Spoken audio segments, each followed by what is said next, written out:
Et bonjour à tous, bienvenue pour le résumé de l'étape 15 du Tour de France entre Lyon et le Grand Colombier. On est avec Douit aujourd'hui. Bonjour Douit. Et bonjour à tous. Étape aujourd'hui, alors on sait que certains d'entre vous peuvent être peut-être frustrés de comment se déroulent les étapes et le Tour en ce moment, mais en tout cas on a eu encore une fois une belle bagarre entre les favoris et c'est Pogačkar qui l'a emporté juste devant Roglic. Ouais, Pogačkar en costaud arrivé au sprint entre les leaders.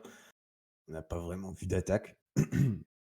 Et du coup, Pogačkar plus fort que Roglic au sprint, donc il reprend 4 secondes grâce au jeu des bonifications. C'est ça, on fera un point après sur tout ce qui s'est passé dans le classement général, vous allez voir qu'il y a quand même beaucoup de choses qui sont arrivées. Même si voilà, ça n'a pas forcément été très spectaculaire, il y a eu quand même pas mal de surprises.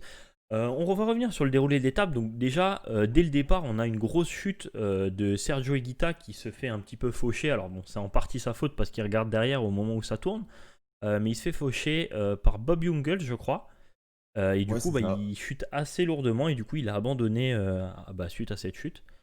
Ouais, puis Alors, apparemment, il a rechuté juste après. d'accord. Il était à hauteur de la voiture médicale et il allait trop vite et il a raté le rond-point. Ah, très bien. Donc, au final, il a fracture du poignet, je crois, et des doigts. D'accord, ouais, donc mauvaise journée pour lui, mauvaise journée pour Ouais, lui. ouais, ouais. En tout cas, donc on a une échappée qui part avec Michael Gogel, si je prononce bien, Kevin Le Danois, Simon Geschke, Bonifacio, Pierre Roland, et je crois qu'il y a aussi Matteo Trentin, Errada et Marcato, si je dis pas de bêtises. Voilà, je crois qu'on a tout le monde. Donc voilà, une petite échappée qui se lance avec des coureurs qui espéraient évidemment, je pense, la victoire d'étape. Ouais, une échappée qui a mis longtemps à se lancer. Ouais. Qui est parti, je crois que 30 ou 40 kilomètres avant le premier col et du coup qui a pas pu prendre énormément d'avance et qui a été contrôlé, à hauteur de 4-5 minutes par la Jumbo-Visma. Mhm. Ouais, 4 minutes 35. Donc impossible pour cette échappée de rallier l'arrivée en vainqueur. Ouais, ouais. On savait à ce moment-là que ça se battrait entre les favoris pour, la victoire d'étape. Ouais, ouais, bah de toute façon, c'est un peu globalement ce qui se passe sur toutes les étapes où potentiellement il y a moyen de creuser un petit peu des écarts sur la fin.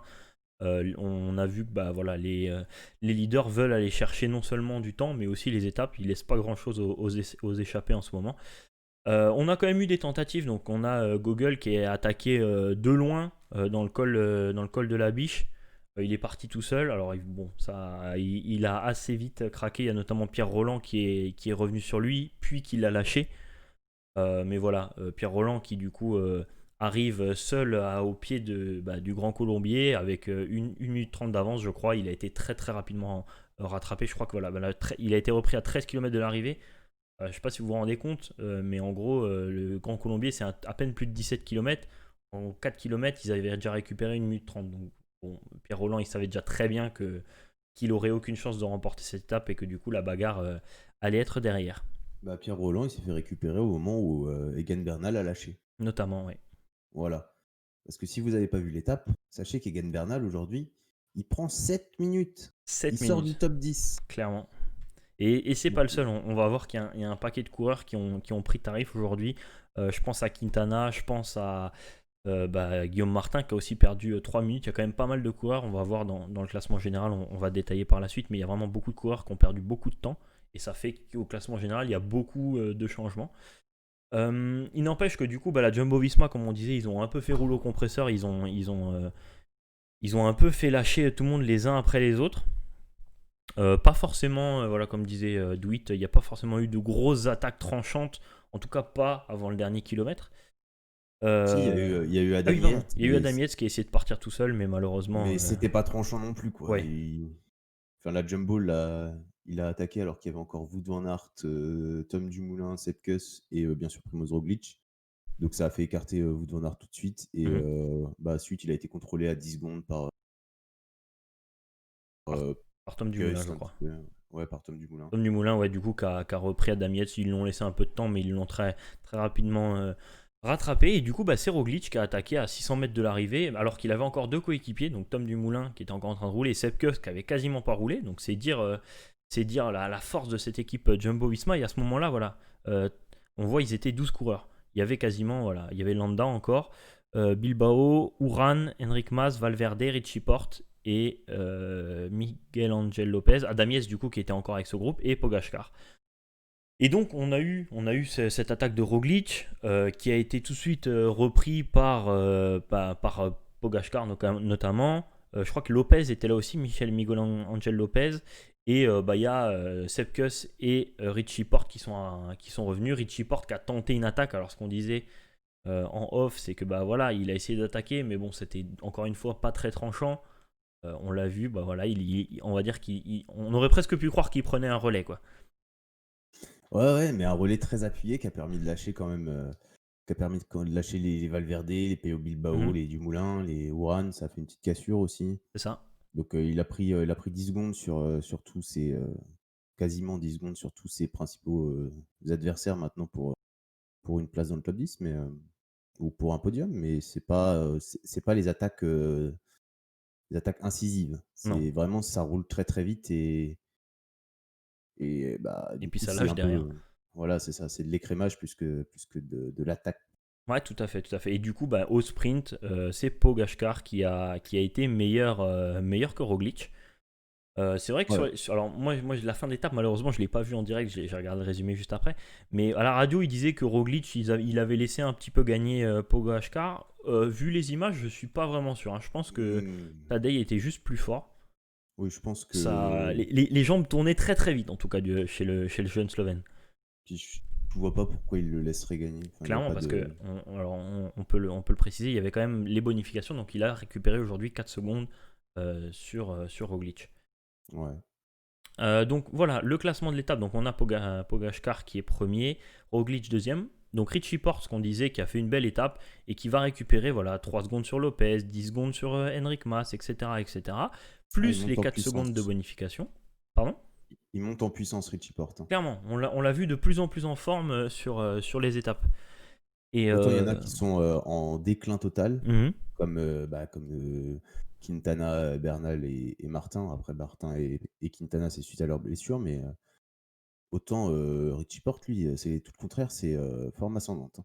Ouais, clairement. Et du coup, donc voilà, dans les 34 secondes, on a quasiment tous les coureurs qui étaient dans les derniers à tenir le rythme, sachant que la fin du Colombie, elle était très très difficile. C'est pour ça qu'on vous disait, quand ils les ont lâchés à 600 mètres, 600 mètres, bam, ça fait direct 25 secondes d'écart. On a donc Guillaume Martin qui perd 3 minutes 25. Si on descend un petit peu, Nairo Quintana 3 minutes 50. En descendant encore un petit peu plus, on arrive à Egan Bernal 7 minutes 20. Donc il disait tout à l'heure Douit qui arrive avec Godu. Et voilà, Wout van Aert, quand on vous dit qu'il était là encore très longtemps, il arrive avec ce groupe là de Egan Bernal. Il y a d'ailleurs Pierre Roland aussi qui du coup il a un peu géré sa fin de course quand il s'est fait rattraper. Mais voilà, vous voyez que ces coureurs là, au final, ça prouve qu'Egan Bernal cette année il est vraiment pas en forme. Et du coup, enfin, tu vas me dire ce que tu en penses. Oui. Mais est-ce que du coup, tu penses que le Tour de cette année est plus relevé que le Tour de l'an dernier? Parce que je me dis que ça se trouve, le Tour de l'an dernier, c'était un trompe-l'œil. Alors je pense. Pour moi, et on l'a vu en fait dans... Alors moi je suis d'accord, je pense que cette année, pour moi Roglic et Pogačkar, ils sont très largement au-dessus de tous les autres coureurs. De façon globale, hein, bien évidemment, je ne parle pas juste de cette étape. Je pense que c'est deux coureurs qui sont bien au-dessus. Et en fait, il y a une chose qui prouve que le Tour de l'an dernier, il était quand même pas aussi relevé, c'est que on n'imagine pas, même Julien Alaphilippe, je l'imagine pas suivre les cadences qui ont été tenues là pendant les quelques jours de la Jumbo-Visma. Et en fait, on le voit, c'est que tous les concurrents de l'an dernier, ils sont complètement dans les choux. Quand on regarde le podium de l'an dernier, c'est ça. Kreuzweig n'est pas là, mais on voit Bernal, maintenant il est hors du top 10. C'est ça. Qui est-ce qui fait 2 l'an dernier? Je sais plus. Et voilà, et quand on voit que voilà, des vrais leaders, je pense à Bernal, je pense à tous ces coureurs-là, Geraint Thomas, au final, ils n'ont pas réussi à mettre tant de temps que ça à Julien Alaphilippe, qui, je le rappelle, c'est quand même pas un grimpeur de base. Moi, je me dis qu'au final, en fait, c'est juste que, certes, Bernal et les Ineos, de façon générale, étaient plus forts l'an dernier, mais en fait, ils étaient juste plus forts légèrement que toutes les équipes, alors que là, on voit cette année que la Jumbo-Visma, ils sont à des années-lumière des autres équipes. Et voilà. Et Pogačkar, en fait, c'est le dernier espoir, on va dire, ou en tout cas le dernier adversaire vrai adversaire de la Jumbo-Visma, parce que bah, c'est le seul pour l'instant qui tient le rythme. Et on le disait, en fait, Pogačkar, au final, il est tout seul. Son équipe, on ne les voit pas trop, ils roulent pas, ils sont pas dans les leaders. Moi, je pense que si jamais il gagne, si jamais il arrive à récupérer les 40 secondes, voilà, on va aller sur le classement général, il a 40 secondes de retard sur Roglic. Si par, entre guillemets, miracle, il arrive à récupérer ces 40 secondes sur Roglic, euh, bah en fait, je pense qu'il aura même pas besoin de faire rouler son équipe, c'est-à-dire qu'il va juste coller ses adversaires au basque et simplement attendre. Ou si après, si vraiment il est en forme, il arrivera peut-être encore à creuser l'écart. Mais pour moi, c'est clairement la dernière possibilité pour que Jumbo-Visma et Roglic ne gagnent pas le Tour cette année. Ouais. Bah, de toute façon, oui, il y a plus que lui vraiment, qui après c'est vraiment dommage qu'il ait perdu du temps dans la bordure parce qu'il était fort. Mais, ces 40 secondes, c'est de la Cavienne, hein, Ah oui, bah clairement. il avait même perdu plus que ça, mais il a récupéré, dans l'étape de la semaine, Mhm. précédente. Ah ouais, tout à fait. Bon, il a récupéré petit à petit, hein, il a grappillé des secondes par-ci par-là. Alors on va juste faire un petit point sur le classement général. Donc Pogačkar à 40 secondes. Rigoberto Urán, alors lui, c'est vrai qu'on le voit jamais, il attaque jamais, il est toujours en fait. C'est un coureur, on va dire, pas de spectacle, mais au contraire bah voilà, il est là, il perd pas trop de secondes. Donc il est troisième avec 1 minute 34. C'est vrai que c'est pas énorme compte tenu de tout ce qui a pu se passer. Miguel Angel Lopez 1,45, Adam Yates 2 minutes 03. Donc là, on commence déjà à être voilà, sur des temps, sur des écarts assez forts. Richie Porte 2,13, Landa 2,16. Et à partir de là, on est vraiment déjà dans ceux qui ont clairement plus aucune chance. Enric Mas 3 minutes 15, Nairo Quintana 5 minutes 08. Et voilà, et Tom Dumoulin, donc équipier de Roglic, bah, qui fait son entrée dans le top 10 à 5 minutes. C'est vous dire en fait la force de cette équipe Jumbo-Visma. Ouais, après, c'est comme quand, c'est un peu comparable à ce que faisait, Ineos avec, Froome Thomas ou Froome Porte. Oui, C'est pas clairement. rare que cette équipe ait mis 2 coureurs, sur le podium. Mhm. Donc là, on en est loin, bien sûr, avec Dumoulin qui n'est que 10e, mais Dumoulin, il travaille vraiment beaucoup pour, heu, pour l'équipe, donc voilà. Voilà, et puis du coup, bah, Guillaume Martin qui conserve entre guillemets sa 11e place, même si bah, voilà, il a encore perdu du temps, il est à 6 minutes 45. Et derrière, derrière on commence à être sur les. Pas les grosses déceptions, mais voilà, Valverde à 7 minutes, Bernal 8 minutes 25. Donc là, grosse déception pour Bernal, hein. Bernal, il venait pour défendre son titre, il repart bah, pour l'instant avec rien du tout. J'imagine qu'on le verra à l'attaque peut-être pour une victoire d'étape, mais voilà, en tout cas, le Tour qui a pris quand même un sacré coup sur la tête par rapport au suspense. On sent quand même arriver en fait un duel slovène, je dirais même, pour la fin de ce Tour et pour les étapes des Alpes. Bah, honnêtement, moi, je vais te dire, la fin du Tour, je vais la regarder plus pour la lutte pour le maillot vert. Ouais. Parce que la lutte pour le maillot vert, je la trouve par contre ultra intéressante. Mhm. On a vu un début d'étape, Bennett qui collait de ouf Sagan. Il avait pas du tout envie que Sagan prenne l'échappée et Bennett avait pas envie de lâcher Sagan, quoi. Mhm. Et on l'a vu, bah, on les a vus lâcher, dès le premier col tous les 2 et c'est Sam Bennett qui se bat pour rentrer dans les délais. Il a dit ce matin en interview que, bah, c'était, son plus grand adversaire, ce serait les Alpes, ce serait pas Peter Sagan. Mhm. Donc ça veut dire qu'il a confiance, en lui pour garder des points d'avance sur Peter Sagan, mais pas Mhm. assez pour passer les Alpes. Donc c'est, Bah, c'est surtout que les étapes des Alpes qui vont arriver vont être très très très très compliquées, hein. Il y a notamment le col de la Louse qui va être assez tendu, hein.